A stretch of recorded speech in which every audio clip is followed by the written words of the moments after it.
নমস্কার। ঠাকুরমা, স্বামীজি, গুরুদেবকে প্রণাম জানাচ্ছি।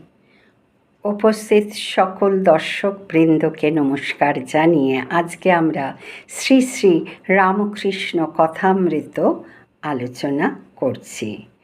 গৃহীর মায়াবদ্ধ জীবের মুক্তির পথ।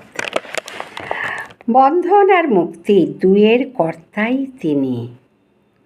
তাঁর মায়াতে সংসারী জীব কামিনী কাঞ্চনে বদ্ধ, আবার তার দয়া হলেই মুক্তি। তিনি ভব বন্ধন হারিনি তারিনি।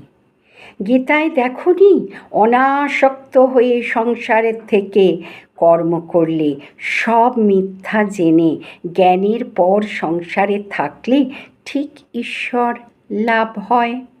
যারা কষ্টে ছাড়ে তারা হীন থাকের লোক। ঠাকুর বোঝাচ্ছেন, সংসার একেবারে ত্যাগ করবার কি দরকার, আসক্তি গেলেই হলো। সংসারের পক্ষে মনের ত্যাগ, বাহিরে ত্যাগ নয়। মন থেকে কামিনী কাঞ্চন ত্যাগ হলেই ঈশ্বরে মন যায়, মন গিয়ে লিপ্ত হয়। যিনি বদ্ধ তিনি মুক্ত হতে পারেন, ঈশ্বর থেকে বিমুখ হলেই বদ্ধ। নিত্যের নিচের কাঁটা উপরের কাঁটা থেকে তফাৎ হয় কখন? যখন নিত্যের বাটিতে কামিনী কাঞ্চনের ভার পড়ে।